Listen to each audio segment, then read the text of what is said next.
اللہ سبحانہ و تعالیٰ کے نام پاک سے آغاز جو بڑا مہربان نہایت رحم فرمانے والا ہے، اور کروڑوں درود و سلام ہمارے اور آپ کے آقا حضرت احمد مجتبیٰ محمد مصطفیٰ صلی اللہ علیہ وآلہ وسلم پر کہ آپ کی خدمت اقدس میں ہدایہ درود پیش کرنا اہل ایمان کے لیے دنیا اور آخرت میں کامیابی، بھلائی، فلاح، نجات اور بلندی درجات کا ذریعہ ہے۔ اللہم صلی علی سیدنا و مولانا محمد وعلی آل سیدنا و مولانا محمد وبارک وسلم۔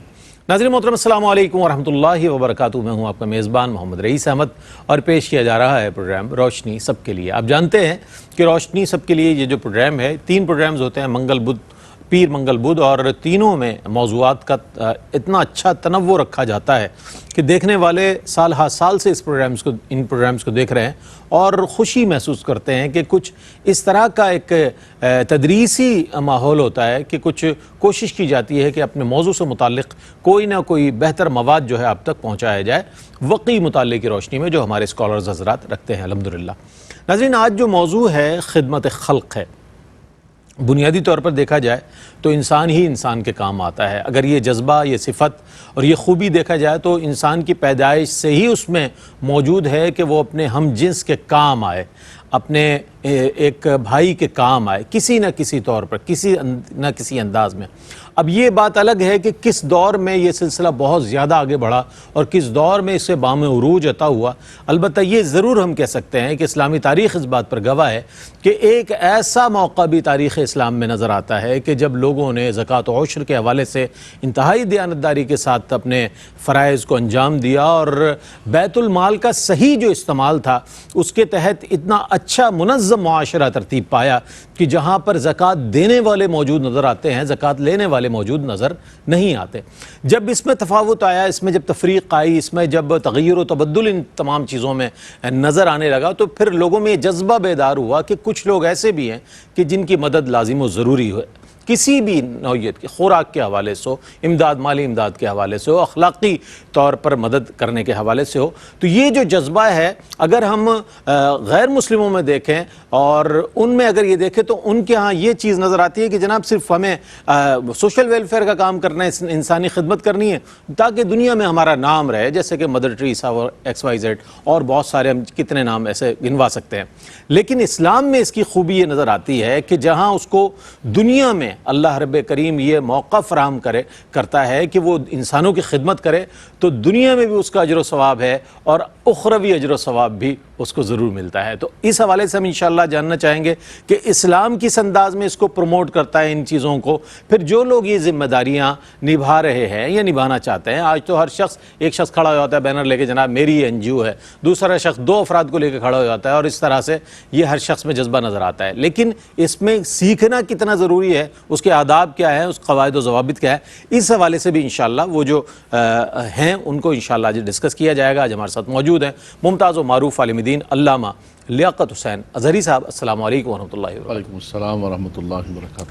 اور میرے بائیں جانب تشریف فرما ممتاز و معروف ریلیجس اسکالر پروفیسر ڈاکٹر محمد احمد قادری صاحب۔ السلام علیکم ورحمۃ اللہ۔ وعلیکم السلام ورحمۃ اللہ تعالیٰ وبرکاتہ۔ یہ بہت عرصے بعد گلدستہ ایک بار پھر یہاں موجود نظر آ رہا ہے۔ میں تحدیث نعمت کے طور پر میں نے عرض کیا، ورنہ ان دونوں حضرات کے ساتھ میں نے کئی پروگرامز کیے ماشاءاللہ، اور بہت خوبصورت ماشاءاللہ دونوں ہی کا انداز ہے۔ ہر پروگرام میں ماشاءاللہ بہت عمدہ گفتگو فرماتے ہیں۔ اچھا علامہ صاحب، آپ کی اجازت سے آغاز کرتے ہیں خدمت خلق کے حوالے سے، سوشل ویلفیئر کے حوالے سے، ہم سماجی بہبود بھی جسے کہتے ہیں اردو میں، تو یہ ایک کا سراہا جانا ایک بہت اچھی بات ہے۔ اسلام اس کام کو، سوشل ویلفیئر کو کس انداز میں پروموٹ کرتا ہے، میں چاہتا ہوں اس پر کچھ کلام فرمائیں۔ بہت شکریہ محترم رئیس احمد صاحب۔ دیکھیں، بسم اللہ الرحمن الرحیم، اسلام کے جو ماننے والے ہیں، جہاں اللہ تبارک و تعالیٰ کی عبادت، نماز، روزے اور حج کا حکم دیتے ہیں، وہیں پر ایک مسلمان کا دوسرے مسلمان کے کام آنا، بلکہ مسلمان سے بڑھ کر انسانیت اور انسانیت سے بڑھ کر مخلوق خدا سب کی کسی نہ کسی اعتبار سے مدد کرنا، یہ اسلام کی بنیادی تعلیمات میں سے ہے۔ اور بڑا خوبصورت آپ نے ابتدائیہ کلمات کہے کہ دیکھیں، فرق یہ ہے، چیریٹی تو دنیا کے اندر دوسرے لوگ بھی کرتے ہیں، ویلفیئر سٹیٹس موجود ہیں، لیکن اسلام کا جو کانسیپٹ ہے وہ یہ ہے کہ ہمیں اپنی قبر کے لیے، اپنی آخرت کے لیے کرنا ہے۔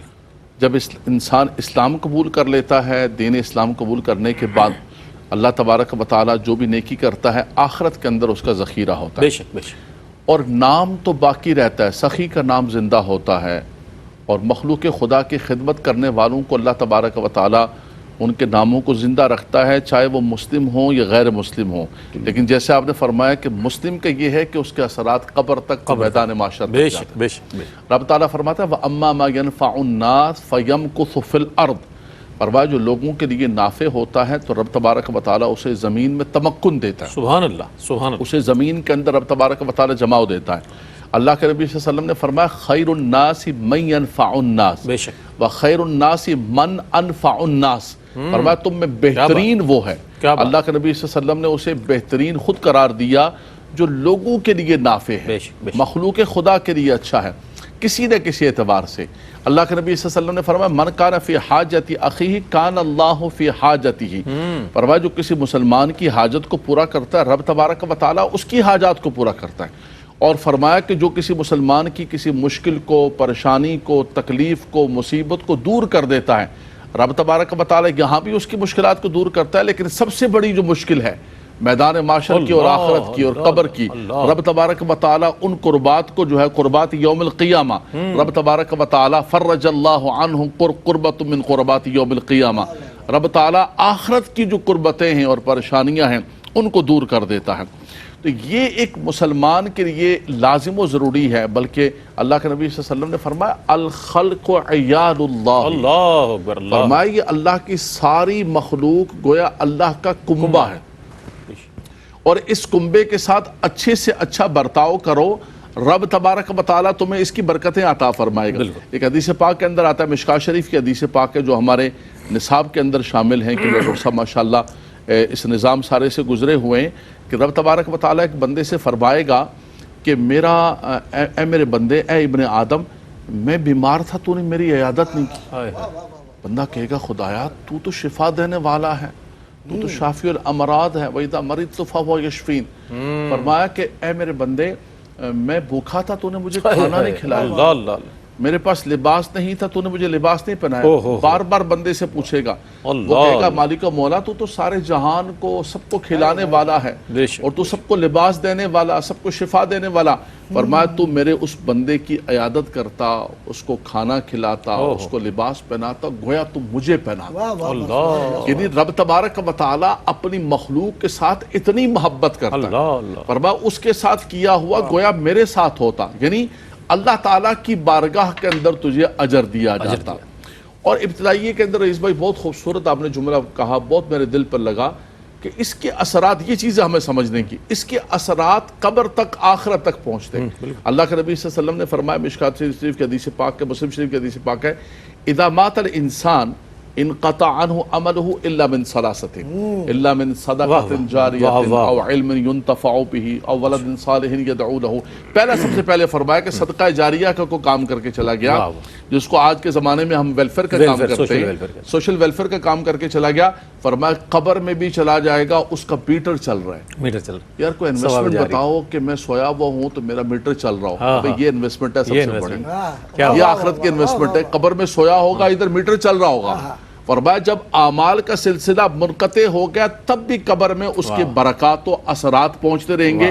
وہ کیا ہے کہ مخلوق خدا کے لیے کوئی کنواں کھدوا کے چلے گئے، ہاسپٹل بنا کے چلے گئے، کوئی درسگاہ بنا کے چلے گئے، کوئی اچھا کام کر کے چلے گئے۔ ڈاکٹر صاحب یونیورسٹی کے اندر کتنے لوگ ہیں اپنے نام سے کوئی کام کر کے چلے گئے، وہاں جب تک دین کی اور علم کی ترویج ہوتی رہے گی قبر میں ان کو برکتیں ملتی رہیں گی۔ تو فرمایا کہ ویلفیئر کا کام کرتے رہو، اس سے پیچھے رہو۔ کیا کہنے، سبحان اللہ سبحان اللہ، بہت اچھے انداز، بڑے جامع و معنی انداز میں علامہ صاحب نے اپنے جواب کو مکمل فرمایا۔ علماء حضرات کی گفتگو سے اور ان کے کلمات سے بہت سے دریچے واہ ہوتے ہیں ذہن میں، لیکن ظاہر وقت کو پیش نظر رکھتے ہوئے ہمیں بات کرنی ہے۔ سوشل ویلفیئر کا کام بلا شبہ سماجی بہبود کا کام ایک ایسا ہے کہ جس میں بڑی فضیلتیں ہیں۔ آج کے دور میں جب ہم یہ دیکھتے ہیں، چونکہ یہ ہمارا جو سوشل میڈیا بہت تیزی سے بڑھ گیا آگے اور پوری دنیا تک پہنچ گیا ہے، فنگر ٹپس پر ہماری پوری دنیا نظر آتی ہے، تو اس میں ہر شخص چونکہ آ رہا ہے تو اب یہ بھی نظر آ رہا ہے کہ اس میں دیانتداری کے معاملات جو ہے نا اس میں بڑے سوالات نظر آ رہے ہیں کہ حل من مزید، ادھر سے بھی آ رہا ہے جناب سوشل ویلفیئر، ادھر سے بھی آ رہا ہے، ادھر سے بھی آ رہا ہے، ادھر سے بھی آ رہا ہے۔ اب اس میں دیانتداری کتنی میٹر کرتی ہے سوشل ویلفیئر میں، یہ بات سمجھنی سیکھنی بہت ضروری ہے ہر شخص کے لیے۔ اس شخص کے لیے سوال ہے کہ جو یہ جذبہ رکھتا ہے اس کو مبارک ہو، لیکن اس کا دیانتدار ہونا اس شعبے میں کتنا ضروری ہے، ڈاکٹر صاحب کیا فرمائیے گا؟ اعوذ باللہ من الشیطان الرجیم، بسم اللہ الرحمن الرحیم۔ مولا یا صلی وسلم دائما ابدا علی حبیبک خیر الخلق کلہم، یا ربی بالمصطفیٰ بلغ مقاصدنا واغفر لنا ما بدا یا واسع الکرم۔ بعد حمد و صلوات کے اتنے خوبصورت انداز سے میرے استاد بھائی ماشاء اللہ، علامہ لیاقت اظہری صاحب، آپ کے چہرے کی کچھ رونق ہی الگ ہوتی ہے علامہ صاحب کے ساتھ، جب میں نے نوٹ کیا کہ ایک الگ ہی ایک علامہ حسن حقانی صاحب رحمۃ اللہ تعالیٰ علیہ سے چونکہ سب نے ہی پڑھا ہاں بالکل، تو مشترک تو ہیں، چیزیں ہوتی ہیں۔ یہ بھی استاد کی محبت کا ایک مظہر ہے کہ ان کے شاگرد کو دیکھ کے آپ جو کا اپنے دل ماں خوش۔ باپ کا شکر گزار نہ ہو، استاد کا شکر گزار نہ ہو، رب کا بھی نہیں ہو سکتا۔ یہ بیکار کی باتیں ہیں، ہم کتنے بڑے ہیں کیا کچھ بھی نہیں ہے، اگر وہ اسباب نہ ہوتے تو آج یہ عزت نہ ہوتی۔ بے شک بے شک، اس میں کوئی یہ عرض کر رہا ہوں کہ جس خوبصورت پیرا میں علامہ صاحب نے گفتگو کی ہے، اور اس میں خاص طور پر جو جس حدیث کا حوالہ اور قرآن کریم کے حوالہ جات ہیں، یہ صرف سننے اور واہ واہ کرنے کے لیے نہیں، عمل کرنے کے لیے۔ عمل کرنے کے اور اگر عمل نہیں ہے تو پھر سب بیکار ہے، عمل سے زندگی بنتی ہے۔ جنت۔ اب یہ جو معاملات زندگی ہیں کہ یہ جو سماجی بہبود کا تصور ہے مغرب میں بھی اور اسلامی دنیا میں بھی، آل اوور دی ورلڈ اگر کہا جائے پوری دنیا میں ہی ہے، اس کو ذرا سا آپ لے کر چلیں تو دنیا کا کوئی مذہب ایسا نہیں ہے جو سماجی بہبود کی بات نہ کرتا ہو، نہ کرتا بالکل۔ ہر ایک میں ہے۔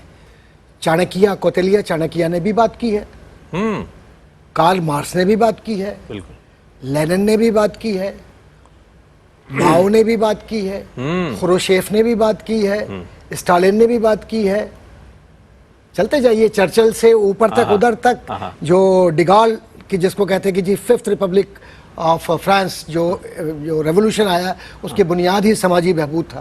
اچھا ڈاکٹر صاحب، آپ نے حوالے تو بڑے مضبوط دیے ہیں اور بہت ہی خوبصورت انداز سے آپ نے اپنے جواب کی بنیاد فراہم کی ہے۔ اب یہاں سے جب ڈاکٹر صاحب کنٹینیو کریں گے نا اور اس کو تاریخ اسلام سے منسلک کریں گے، وہ وقت ہوگا دیکھنے اور سننے والا۔ ایک وقفہ ہے، وقفے کے بعد انشاءاللہ حاضر ہوتے ہیں، ڈاکٹر صاحب کنٹینیو کریں گے، ہمارے ساتھ رہیے۔ ناظرین محترم، آپ کا خیر مقدم ہے۔ خدمت خلق آج ہمارا موضوع ہے۔ اس حوالے سے دیگر مفکرین نے، مستشرقین نے اور دیگر حضرات نے جس حوالے سے اس پر بات کی، ڈاکٹر صاحب نے اس کا حوالہ دیا ابتدائی جواب کے حصے میں۔ میں چاہتا ہوں اس کو کنٹینیو کریں، ڈاکٹر صاحب کیا فرمائیے؟ جی جی، عرض یہ کر رہا تھا کہ یہ جتنے بڑے نام آپ دنیا کے دیکھتے ہیں یہ سماجی بہبود کے بھی ہیں اور بیک وقت قیادت کے بھی ہیں۔ تو قومی قیادت انہی کو ملتی ہے جن میں یہ صلاحیت ہو، دنیاوی اعتبار سے بات کر رہا ہوں۔ ٹھیک ہے، بہت اچھی بات ہے، لیکن ایک بات دیکھیے کہ انہوں نے کاوشیں کی اور اس ایڈمنسٹریٹو کلچر کا یا اس سوشل ورک بیہیویرزم کا حصہ بنے، جس کو آپ سلوکیت کہتے ہیں، سماجی بہبود کی سلوکیت کا حصہ بنے، تو تب ان کو مراتب ملے۔ لیکن جہاں سماجی بہبود کی تربیت رب کریم نے اپنے محبوب کی کر دی اور کہا کہ میرے محبوب تمہیں اپنی زندگی کے اندر صرف وہی کچھ کہنا ہے جو میں کہوں اور جو کچھ میں سوچوں وہی کرنا ہے، تمہیں اس کے علاوہ کچھ نہ ہو، تو اس کا مقصد یہ ہوا کہ یہ الوہی طاقت نے نبی کریم صلی اللہ علیہ وسلم کی تربیت کی اور قرآن کے اندر تعاونوا علی البر والتقوی کہہ کر یہ بتلا دیا کہ تعاون کی بنیاد کیا ہو، اور ساتھ ہی ساتھ جو معاشرہ سازی ہے اور کردار سازی کا عمل ہے، اس کردار سازی کے عمل سے گزار کر یہ بتلا دیا جائے کہ اگر میں ہجرت بھی کر رہا ہوں تو تب بھی علی تمہارے پاس یہ امانت ہے، اور دیانت کا تقاضا یہ ہے کہ لوگوں تک یہ پہنچا کر پھر آنا۔ بہت عمدہ، بہت عمدہ، واہ واہ۔ جو آپ نے ایک سوال قائم کیا تھا نا کہ دیانت کتنی ضروری ہے، یہ دیانت ہے، اور یہ دیانت کی بنیاد یہ ہے کہ اتنا نازک وقت ہے کہ دشمنان اسلام چاروں طرف سے گھیرے ہوئے ہیں، لیکن حضور نے لوگوں کے حق کو، لوگوں کی امانت کو، لوگوں کے اس احساس کو کہ ہم میں چاہے ہمارا اختلاف کتنا ہی کیوں نہ ہو لیکن سب سے بڑا دیانتدار یہ ہے صلی اللہ علیہ وآلہ وسلم۔ تو اب آج جو دیانت کا معیار ہے، آپ این جی اوز کی بات کر رہے تھے اور معاشرتی تنظیموں کی بات کر رہے تھے، ہمارے ہاں ہوتا یہ ہے کہ جس مقصد کے لیے دیا گیا یہ اللہ اس کا نبی جانتا ہے اور وہ شخص جانتا ہے جس کو دیا گیا۔ کیا یہ آپ نے جس شخص نے اعتماد کر کے آپ کو دیا ہے واقعی آپ نے اس پر خرچ کیا، قربانی کے لیے پیسے دیے تو آپ نے واقعی اس معیار کا شرعی حکم کے مطابق جانور خریدا یا کچھ پیسے بچانے کے لیے اپنی آخرت خراب کر لی؟ میں بہت سیدھی بات کر رہا ہوں. صحیح بات. زلزلہ، سیلاب، اور انسان جب ضرورت مند ہے تو وہ دیکھتا ہے لوگوں کی طرف، یہ ایک فطری تقاضا ہوتا ہے. اب اس فطری تقاضے کے اندر قرآن کریم نے جو تربیت کی ہے انسان کی، اور معاشرتی اعتبار سے جو ملت اسلامیہ کے معاشرے کی مثالیں موجود ہیں، اگر میں مثالوں پر جاؤں تو بہت مثالیں ہیں، لیکن اس میں ایک مجھے جملہ یاد آ رہا ہے حضرت شاہ عبدالعزیز محدث دہلوی کا. انہوں نے سماجی معاشرتی تقاضوں کے مطابق جملہ لکھا. انہوں نے کہا کہ اس فرد کی عبادت مکمل نہیں ہو سکتی جب تک کہ اس امانت کو اس طریقے سے ادا نہ کیا جائے جس طریقے سے دینے والے نے اس توقع کے ساتھ دیا، اس توقع کے ساتھ دیا کہ یہ شخص اس امانت کو اسی طرح سے ادا کرے گا جیسے میں خود کرتا. تو آج بہت بڑی ذمہ داری ہے.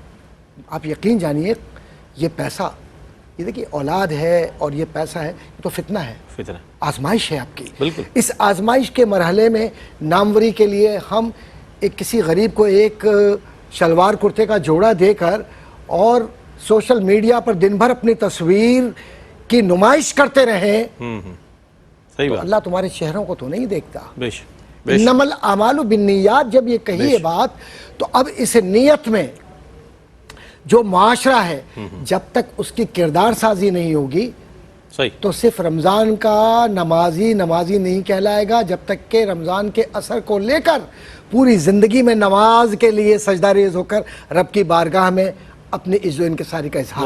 واہ کیا کہنا، سبحان اللہ سبحان اللہ. ڈاکٹر صاحب نے بڑے اچھے انداز میں دیانت کو جو ہے فوکس، اور یہی دیانت اگر نبی کریم علیہ السلام کے اس دور کی بات کریں کہ جب حضرت سیدہ خدیجہ الکبریٰ رضی اللہ تعالیٰ عنہ کا مال تجارت لے کر جا رہے ہیں اور وہ نفع کی صورت میں جب یہ لوٹ رہے ہیں تو اس میں بھی ایک جب پوچھا گیا تو بتایا گیا کہ دیانت اس میں بڑی میٹر کرتی تھی جس کے سبب اتنا فائدہ جو ہوا ہے. اچھا بہر صورت دیانت بھی ہو، چلے دیانت کو بھی سامنے رکھ لیا، دیانت بھی ہو، اس کے باوجود ہم یہ دیکھتے ہیں کہ سوشل ویلفیئر کے شعبے میں، سماجی خدمت کے شعبے میں یہ نظر آتا ہے کہ وہ کامیابیاں نہیں مل پاتی نا تجربہ کاری کی صورت میں.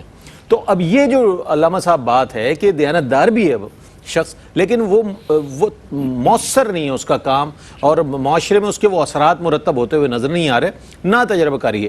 اس کے حوالے سے کیا کہیے؟ ڈاکٹر صاحب نے ماشاءاللہ بہت خوبصورت جدید و قدیم دونوں کا حسین امتزاج کر دیتے ہیں. ڈاکٹر صاحب واہ واہ. دیکھیں جہاں تک ہم گفتگو کر رہے ہیں ویلفیئر کے حوالے سے، اور آقا دو جہاں صلی اللہ تعالیٰ علیہ وسلم نے اپنے ماننے والوں کی بنیاد ہی، بلکہ سیدہ خدیجہ الکبریٰ رضی اللہ تعالیٰ عنہ کا آپ نے ذکر کیا. جب حضور صلی اللہ علیہ وسلم پہلی وحی کے بعد تشریف لائے اور آپ نے فرمایا زملونی زملونی، تو سیدہ خدیجہ الکبریٰ رضی اللہ تعالیٰ عنہ نے جو آپ کے کردار کا حوالہ دیا تو یقیناً آپ راتوں کو اٹھ کر لمبے سجدے کیا کرتے تھے، سب چیزیں، لیکن آپ نے فرمایا کہ آپ کو اللہ تبارک و تعالیٰ کبھی کسی مشکل میں نہیں ڈالے گا. فرمایا آپ تو کمزوروں کی مدد کرنے والے ہیں، آپ تو کمزوروں کی مدد کرنے والے ہیں، آپ یتیموں کے بے کس ہیں، بے کسوں کے کس ہیں، آپ جن کا کوئی نہیں ہے ان کے آپ ہیں. تو آقا دو جہاں صلی اللہ تعالیٰ علیہ وسلم کی حیات طیبہ اور پھر اس کے بعد ڈاکٹر صاحب نے جو حوالہ دیا امانت کا، اور وہ امانتیں بھی کفار کی جو جان کے دشمن ہیں. مدینہ منورہ شریف میں تشریف لائے، مواخات مدینہ، سبحان اللہ، یہ بھی ویلفیئر ہے. وہ سب کچھ چھوڑ چھاڑ کے آ گئے تھے، گھر بار کاروبار باغات سب کچھ، للفقراء المہاجرین الذین اخرجوا من دیارہم واموالہم. یعنی قرآن تو کہتا ہے کہ صحابہ کرام جو ہے اپنے مالوں کو، اپنے گھروں کو سب کو چھوڑ کے آ گئے، اور یہاں فرقہ پرستی میں امت کو اب تک لڑایا جا رہا ہے کہ نہیں جی فلاں باغ لے لیا. ارے اللہ کے بندو، وہ باغوں کو چھوڑ کے آئے تھے، اور یہ گواہی قرآن دے رہا ہے، یہ میری اور آپ کی گواہی نہیں. للفقراء المہاجرین الذین اخرجوا من دیارہم واموالہم. بھائی کیوں چھوڑ کے آئے تھے؟ یبتغون فضلا من اللہ ورضوانا. اچھا یہاں آئے تو انہوں نے کیا کردار ادا کیا؟ ویلفیئر کی بات کر رہے ہیں. وَيُؤْثِرُونَ عَلَىٰ أَنفُسِهِمْ وَلَوْ كَانَ بِهِمْ خَصَاصَةٌ، قرآن کہتا ہے ان کو بھی ضرورت تھی لیکن اپنی ضرورت کو پیچھے چھوڑ دیا، اپنے آنے والے ان مہاجرین کی ضرورت کو پورا کیا۔ اللہ اکبر، یہ بنیاد ہے آقا دو جہاں صلی اللہ علیہ وسلم نے رکھی۔ آپ نے فرمایا کہ کامیابی کی کیا وجہ ہے؟ امانت و دیانت کا تو اتنا بڑا فقدان ہے کہ ایسا لگتا ہے کہ اگر کوئی 100 روپے چیریٹی کے لیے دیتا، آج کے زمانے کے اندر اسپیسیفک ہم کسی کا نام نہیں لیتے، اچھے لوگ بھی ہیں، کام بھی کر رہے ہیں، لیکن ہوتا یہ ہے کہ اس 100 میں سے 50 بھی نہیں لگتا ہے آج۔ فلاں کے اندر، ٹی اے کے اندر، ڈی اے کے اندر، بڑے بڑے ہوٹلوں کے اندر، ایئر ٹکٹوں کے اندر، فلاں کے اندر، یار آپ دیکھو تو صحیح، یہ قوم کی امانت ہے۔ عمر بن عبدالعزیز رضی اللہ تعالیٰ عنہ گھر والے تشریف لائے اور آپ نے چراغ بجھا دیا، فرمایا کہ بیت المال کا یہ اس کے اندر تیل ڈلا ہوا تھا، یہ تم ذاتی بات کر رہی ہو مجھ سے۔ اللہ اکبر، اللہ، حالانکہ وہ امیر المومنین ہیں، عمر ثانی ہے بھائی، بالکل عمر ثانی ہے، لیکن آج تو صورتحال یہ ہے کہ مال غنیمت دلے بے رحم۔ ہمارے بیت المال کا حال دیکھیں، بیت المال کے چلانے والوں، وہ بھی ایک بہت بڑا ویلفیئر کا کام ہے۔ بنیادی طور پر بیت المال بنا ہی اس لیے تھا کہ اس سے جو ہے لوگوں کو معاشرے کے اندر کَإِ لَا يَكُونَ دُولَةً بَيْنَ الْأَغْنِيَاءِ مِنْكُمْ، مرکوز نہ ہو جائے، سرکولیشن ہو۔ ہم نے اس کو اٹھا کر دوبارہ انہی لوگوں کے اندر ڈالنا شروع کر دیا۔ تو امانت و دیانت کا اتنا بڑا فقدان ہے۔ اس کے بعد صحیح طور پر سب سے بڑی چیز یہ ہے رئیس بھائی کہ حقدار کو حق نہیں مل رہا ہے۔ بالکل ایسا ہی۔ آپ یقین کریں، مسلمان آج بھی دنیا کے اندر اتنی چیریٹی کرتا ہے، میرا شہر کراچی اتنا چیریٹی کرتا ہے جس کی کوئی انتہا نہیں، دنیا کے اندر بڑے شہروں کے اندر دینے والوں کے اندر، لیکن حقدار کو حق نہیں پہنچتا۔ جب ہم زکوٰۃ کے مال کا یہ کہیں گے کہ مجھے اختیار کلی کے ساتھ دے دو، بھائی میں کون ہوں اختیار کلی کے ساتھ رہنے والا؟ زکوٰۃ کی تو اختیار کلی ہو ہی نہیں سکتی کچھ بھی۔ اس کے تو مصارف کو قرآن نے متعین کر دیا، انما الصدقات للفقراء والمساکین والعاملین علیہ، یہ متعین ہو گئے۔ اب کون سی اختیار کلی؟ اختیار کلی کون سی رہ گئی؟ تو کوئی اختیار کلی نہیں، پوری لائن آف ڈائریکشن دے دی، پورا سب دے دیا اس کے مصارف۔ یعنی آپ یہ دیکھیں کہ قرآن کے اندر زکوٰۃ کا نصاب تو بیان نہیں کیا، لیکن مصارف بیان کیا، کس کو دینا ہے کس کو نہیں دینا ہے۔ تو یہ بنیادی چیز ہے کہ امانت و دیانت اور جن تک پہنچانا ہے حقداروں تک، حق للسائلین، ان تک پہنچے تو آپ یقین کریں وہی مبارک زمانہ ہوگا کہ زکوٰۃ دینے والے موجود ہوں گے، لینے والا کوئی موجود نہیں ہوگا۔ ایک ویلفیئر کا تصور یہ بھی کہوں گا کہ اگر کسی کے پاس مال نہیں ہے، کسی کو اللہ تبارک و تعالیٰ نے عقل و شعور عطا فرمایا، علم عطا فرمایا، کسی کو اللہ تبارک و تعالیٰ نے اچھے اخلاق عطا فرمائے کسی بھی اعتبار سے معاشرے کی مدد کرے۔ فرمایا کہ کسی کو اچھا مشورہ دینا بھی صدقہ ہے، راستے میں سے کسی چیز کو ہٹانا بھی صدقہ ہے، اور فرمایا کہ اگر کسی کے پاس علم کی دولت ہے تو وہ دوسروں کو پہنچانا یہ بھی صدقہ ہے۔ کہ وہ بچے، کتنے کروڑوں بچے ہیں جن کی لائف جو ہے وہ اسکول گوئنگ کی ہے، وہ اسکول نہیں جا پا رہے۔ حالانکہ چائلڈ لیبر کا قانون موجود ہے ہمارے یہاں، چائلڈ لیبر کا بالکل باقاعدہ طور پہ قانون، وہ بچے کام کر رہے ہیں باوجود، لیکن نہ اسٹیٹ کو پرواہ ہے، نہ ہمیں پرواہ ہے کہ ہم کردار ادا کر کے، ہماری بڑی بڑی کمپنیاں ہیں وہ کردار ادا کر کے اپنے ملازمین کے ان بچوں کو پڑھائیں۔ تو اس اعتبار سے بھی کردار ادا کر سکتے۔ اور دوسری بات یہ ہے کہ مخلوق کے اندر آپ یہ دیکھیے کہ حدیث پاک کے اندر آئے بخاری شریف کے اندر کہ خاتون نے کتے کو پانی پلایا تو اس کی بخشش و مغفرت ہو گئی۔ مخلوق خدا کے ساتھ ایک بلی کے ساتھ زیادتی کرنے کی وجہ سے حضور نے فرمایا کہ یہ جہنم کے اندر جائے گی۔ ایک عورت کے بارے میں فرمایا کہ بہت اچھی ہے، صدقات کرتی ہے، فلاں کرتی ہے، نمازیں پڑھتی ہے، لیکن زبان سے اپنے پڑوسیوں کو تکلیف دیتی ہے، فرمایا کہ وہ کیا ہوگا؟ وہ جہنم کے اندر جائے گی۔ تو اتنا کامل و مکمل تصور دیا ہے اسلام نے کہ نماز سے لے کر، زکوٰۃ سے لے کر، حج سے لے کر، لیکن تم نے سوسائٹی کے اندر رہنا کیسا ہے؟ فرمایا کسی بھی اعتبار سے کسی کا حق نہیں مارنا ہے۔ یہ نہ ہو کہ ہم قربانی تو کر رہے ہوں لیکن اس قربانیوں کے بعد ہماری گلیوں کے اندر تعفن ہو، ان گلیوں کے اندر کوئی گزر نہ سکے۔ ہم جو ہے نماز پڑھ رہے ہوں لیکن کچرا اٹھا کے ہم نالیوں کے اندر پھینک رہے ہوں، وہ نالیاں بند ہو رہی ہوں، کسی کے گھر کے آگے پارکنگ کر رہے ہوں، کسی کا راستہ بلاک کر رہے ہوں، فرمایا کسی بھی اعتبار سے کوئی کام نہ کرنا، کسی کی ہوا نہ بند نہ کرنا، کسی کا راستہ بند نہ کرنا، کسی کے گھر کو بلاک نہ کرنا۔ یہ نہ ہو کہ تم یہ سمجھو کہ میں عبادات و تسبیحات پڑھ رہا ہوں اور ادھر تمہارا یہ سارا کچھ ضائع ہو رہا ہو۔ تو ایک مکمل کانسیپٹ دیا ہے ویلفیئر کا کہ ہر اعتبار سے نافع بن جاؤ کہ خیر الناس من ینفعون۔ بہت اچھی بات ہے۔ اسلام چونکہ ایک بنیادی طور پر ایک ایسا دین ہے کہ جو ایک پورا نظام حیات فراہم کرتا ہے. ہماری صبح و شام ہماری پوری زندگی پر اس کے اثرات نظر آتے ہیں اگر ہم اس کو امپلیمنٹ کر دیں اپنی زندگی پر. جیسے علامہ صاحب نے پھر کوئی یہ کہے کہ میں تو کسی این جی او میں ہوں نہیں, میں کیا کر سکتا ہوں, تو آپ وہ کر سکتے ہیں جو علامہ صاحب نے بتایا. کسی کو تکلیف دینے والا کام نہ کریں, یہ بھی بہت بڑی ویلفیئر ہے. کسی گھر کے آگے کچرا نہ ڈال دیں, یہ بھی بہت بڑی ویلفیئر ہے. کسی کو کسی تکلیف میں اگر اخلاقی مدد بھی کر دیا آپ نے, اچھا مشورہ دے دیا, یہ بھی ویلفیئر ہے.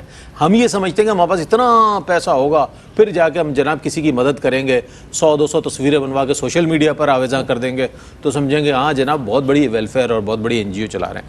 اب ایک اس میں جو پہلو ہے بہت اہم ہے این جی او کے حوالے سے, سوشل ویلفیئر سوشل ورکنگ کے حوالے سے, وہ یہ ہے کہ آیا کوئی شخص بڑی دیانتداری کے ساتھ بڑے جذبے کے ساتھ اس کام کا آغاز کرتا ہے, اس کے پاس ٹیم کتنی مخلص, بہترین اور دیانتدار ہونی چاہیے اور کیسی ٹیم ہونی چاہیے اس کام کے لیے, اس حوالے سے بھی بہت چیزوں کو پیش نظر رکھنا ہے. ایک وقفہ ہے, وقفے کے بعد لوٹیں گے, ڈاکٹر صاحب سے جواب لیں گے, ہمارے ساتھ رہیے گا. جی جناب, آپ کا خیر مقدم ہے. خدمت خلق آج ہمارا موضوع ہے, سوشل ویلفیئر, سماجی بہبود, یہ ہمارا انسانیت کی خدمت, جو نام لے لیں اس کے مترادفات ہیں. میں یہ چاہ رہا تھا کہ ڈاکٹر صاحب سے یہ معلوم کروں کہ ایک ٹیم جو ہے سوشل ورکنگ کے لیے وہ کتنی دیانتدار, کتنی مخلص اور کتنی بہترین ٹیم ہونی چاہیے کہ بہتر طور پر اس کے جو امور ہیں وہ معاشرے پر اس کے اثرات نظر آئیں. ڈاکٹر صاحب بسم اللہ الرحمن الرحیم. اصل میں بات یہ ہے کہ جب ہم کہتے ہیں نا کہ سوسائٹی, کمیونٹی, سماجی بہبود, یہ تمام اصطلاحات جو استعمال کرتے ہیں, تو دو الگ الگ بالکل زاویے ہوتے ہیں, ایک اسلامی اعتبار سے اور ایک مغربی دنیا یا جس کو آپ کہتے ہیں سیکولر ورلڈ. لیکن جب چلتے جائیں تو یہ نظر آتا ہے کہ وہ مغربی دنیا جو ہے وہ آخر میں اسلامی دنیا کے سامنے سرنگو اس لیے ہوتی ہے کہ اس پر جو جھرنے پڑ رہے ہیں وہ بھی وہی ہیں جو بنیادی اصول کہلاتے ہیں. میں بات چونکہ ذرا سا لمبی کر کے جا رہا ہوں اس لیے سمجھنے میں آسانی ہوگی. دو جملوں کے بعد جی فرمائیے. پہلا جملہ تو یہ ہے کہ دونوں کے مقاصد, جو نظام ہائے زندگی ہے اسلام کا اور نظام ہائے زندگی ہے مغربی دساتیر کا, اگر آپ مطالعہ کر لیں دونوں کا سبجیکٹ ہیومن بینگ ہے, انسان ہے. لیکن فرق یہ ہے کہ وہاں جو ٹیم ہے اس کی روحانی تربیت کے ذریعے اس کے زبان و بیان اور رویے کو اتنا بدل دیا گیا ہے کہ وہ جو قتل و غارت گری کا عرب تھا وہ اس طریقے سے اپنے آپ کو پیش کرتا ہے کہ اگر میدان جہاد میں ہے اور شہادت کے قریب بھی ہے تب بھی وہ یہ کہتا ہے, سماجی بہبود کی بات ہے نا, اور قربانی کی بات ہے اور اخوت کی بات ہے اور نسبت کی بات ہے, تعلق کی, کہ وہ کہتا ہے کہ نہیں پہلے پانی اس کو پلا دو, میں بعد میں پی لوں گا. تو یہ تربیت مجھے مغربی دنیا آج دکھلا دے, کہیں کسی نہیں ملی, کہیں جنگ عظیم اول کی کوئی ایک مثال دے دو, جنگ عظیم دوم کے دے دو, یا یونائٹڈ نیشن کے بیان کردہ اصولوں کے اندر کہیں یہ تربیت دکھا دو, کہیں نہیں نظر آئی. میں پوری ذمہ داری سے بات کر رہا ہوں, بہت اچھی بات, بحیثیت طالب علم سیاسیات. تو یہ بات ہو گئی. اب وہ ٹیم جو تیار ہوئی ہے وہ آپ کو میدان جہاد میں یا عملی زندگی میں نظر آتی ہے. تو حضور کریم صلی اللہ علیہ وسلم نے تو جس معاشرے کو مخاطب کیا ہے وہ معاشرہ صرف وہ زمانے کا نہیں تھا جو آج کل کچھ کم علم لوگ بے احتیاطی کے ساتھ گفتگو کرتے ہوئے کہتے ہیں ارے بھائی وہ تو رسول تھے نہیں ہیں. پہلے تو یہ سمجھ لو, واہ سبحان اللہ, ہیں کہو گے تو تم پر اثر آج ہوگا, تھے کہو گے تو تم ماضی میں خود ماضی کے قبرستان کے اندر جا کے دفن ہو جاؤ گے, کیونکہ تم پھر تھے والوں میں ہو میں نہیں. اب ہے کا مطلب یہ ہوا کہ جب رسول ہے تو پھر رسول جس کردار کی بات کر رہے ہیں وہ کردار یہ ہے کہ تمہارے ہاتھ سے اور تمہاری زبان سے دوسرا محفوظ رہے. بالکل. اچھا, جب کردار سازی ہو گئی معاشرے کے اندر اور تعزیرات جس کو آپ کہتے ہیں پینل کوڈ, تو رسول کریم صلی اللہ علیہ وسلم نے جو تلک حدود اللہ کا جو اصول بیان کیا تو وہ اصول کیا تھا کہ اگر اس کی جگہ میری بیٹی فاطمہ ہو تو تب بھی اس پر یہی حد نافذ ہوتی. تو جس معاشرے میں کردار سازی کا عمل بالاکراہ نہ ہو بلکہ خواہش و رضا کے ساتھ آ کر کوئی یہ کہے کہ جی میں نے یہ گناہ کیا یا رسول اللہ صلی اللہ علیہ وسلم, اور حضور اپنے چہرے انور کو دوسری طرف کر لیں, پھر دوسرے دن بلا کر یا رسول اللہ میں نے یہ کیا, پھر تیسرے دن. جس معاشرے کے اندر میرے نبی نے جو کردار سازی کے ذریعے ٹیم بنا دی وہ معاشرہ ماضی کا نہیں ہے, وہ حال اور مستقبل کا بھی ہے, کیونکہ میرا نبی حال اور مستقبل کا بھی ہے. بے شک بے شک بے شک بے شک. تو پہلے تو ہمیں امت کے کا جو تصور ہے, امت وسطیٰ ہو, امت مسلمہ ہو, یا دین حنیف کی بات ہو یا انسانیت کی بات ہو, تو اس میں یہ سمجھنا ہے کہ اسلام دکھاوے کے لیے کسی ٹیم کو نہیں بنا رہا, ورنہ نعوذ باللہ من ذالک نعوذ باللہ من ذالک خاکہ مداد حضور کے ساتھ ہی اسلام لپٹ کر چلا جاتا. بالکل. انہوں نے ایک ایسا نظام زندگی بنایا کہ ہم مرتبہ ہیں یاران نبی، کچھ فرق نہیں چاروں میں۔ تو جب یہ ہم مرتبہ آئے تو کوئی قرآن پڑھ رہا ہے، کوئی تفسیر بیان کر رہا ہے، کوئی عملی طور پر کربلا میں اپنی گردن کٹوا کر یہ بتلا رہا ہے کہ یہ ٹیم ہے، اس کو کہتے ہیں رسول کے غلام۔ کہ یہ 72 نفوس بظاہر نظر آتے ہیں، اور اس کے اندر 72 نفوس میں جو نفس مطمئنہ ہے وہ رسول نے بتلا دیا کہ کیسے ارجعی الی ربک راضیۃ مرضیہ کے ذریعے جاتی ہے۔ تو جب اس معیار اور مقام پر مسلمان پہنچتا ہے تو پھر خالد بن ولید بھی اپنی گردن کو جھکا دیتا ہے اس مومن کے سامنے کہ جس کے چہرے پر سجدہ بول رہا ہوتا ہے۔ سبحان اللہ، سبحان اللہ۔ اور وہاں ابوبکر صدیق اور عمر اور عثمان اور علی برتری کی بات نہیں کرتے، کوئی زمین پر لیٹا ہوا ہے، کوئی عام لوگوں سے بات کر رہا ہے، کیونکہ میرے نبی نے ایسی امثال عملی طور پر بیان نہیں کی بلکہ ثابت کی ہے معاشرے میں کہ کوئی شخص یہ نہیں کہہ سکتا کہ حضور کے چہرے انور پر کبھی شکن آئی ہو کسی مانگنے والا تو آ کر یہ بھی کہتا ہے نا کہ یا رسول اللہ صلی اللہ علیہ وسلم آپ نے تو میرے ساتھ اس طرح میں جملے استعمال نہیں کرنا چاہتا، لیکن بس یہ کہ آپ میری مدد کیجئے۔ اور کوئی کہنے والے کہتا ہے یا رسول اللہ صلی اللہ علیہ وسلم میرے ساتھ زیادتی ہوئی تھی، تو حضور کریم صلی اللہ علیہ وسلم کس طریقے سے زیارت کروا دیتے ہیں۔ یہ جو معاشرہ ہے جس کو آج بڑے فخر کے ساتھ ہم یہ کہتے ہیں کہ ڈیولپ کنٹریز، ڈیولپ ورلڈ، ایک گورنر یا معمولی سا ایک صدر ایک چکر لگا لیتا تو ہم 5 لاکھ مرتبہ ٹیلی ویژن پہ دکھا دیتے ہیں۔ میرے نبی نے تو کبھی بھی تفاخر کے ذریعے ایسی ٹیم تیار نہیں کی کہ جو اتنی بڑی بڑی جنگیں جیت کر آ رہے ہوں، قیصر اور کسریٰ کو اپنے قدموں کے نیچے انہوں نے رون ڈالا ہو، لیکن تکبر اور نخوت کا کوئی جملہ ان کے زبان پر نہیں، بلکہ مکہ فتح ہو رہا ہے، آنسو بہ رہے ہیں اور حضور کا چہرہ انور نیچے کی طرف سجدہ شکر کی صورت میں جا رہا ہے۔ یہ جب اس طرح کی ٹیم بن جاتی ہے میرے عزیز تو شکر بھی ہوتا ہے، صبر بھی ہوتا ہے، رضا بھی ہوتی ہے، قرآن بھی گواہ بنتا ہے، اور عبادت دکھاوے کے لیے نہیں ہوتی بلکہ عبادت خود کہتی ہے کہ لذت تو اس کے پاس ہے، کیونکہ یہ ولی ہے جس کی زبان پر عبادت ہے اور جس کی قبر میں سے قرآن کی آواز آ رہی ہے، الا ان اولیاء اللہ لا خوف علیہم ولا هم یحزنون۔ یہ ہے حضور کی ٹیم، اور یہ جب تک باقی ہے وہ کب تک ہے؟ قیامت تک رہے گی۔ کیوں کہ یہ اولیاء کرام اللہ کے قرآن کی اور نبی کی ٹیم کی منہ بولتی تصاویر ہے۔ بے شک بے شک بے شک۔ اچھا ناظرین محترم، اب میں ایک سوال کا جواب اور لوں گا علامہ صاحب سے، اور اس کے بعد پھر ہم کوشش کریں گے کہ پیغامات کو بھی شامل کریں تاکہ کنکلوژن آپ تک پہنچ جائے۔ اچھا علامہ صاحب، جو چیزیں، جو اصول، جو قواعد، جو ضوابط، جو ضروری چیزیں ہیں سوشل ویلفیئر کے حوالے سے وہ بات کی گئی، NGOs کے حوالے سے جو کام کر رہی ہیں معاشرے میں ہمارے سماجی بہبود کے حوالے سے، انڈیویجولز بھی کر رہے ہیں بہت سے انفرادی طور پر، کسی نے راشن دے دیا، کسی نے کپڑے دے دیے، کسی نے اور کسی طریقے سے مدد کر دی۔ تو اگر انفرادی طور پر کوئی کام کر رہا ہے تو کیا اس کے لیے بھی یہ اصول و ضوابط ضروری ہیں اس کو فالو کرنا؟ دیکھیں، اصول و ضوابط تو ضروری ہیں۔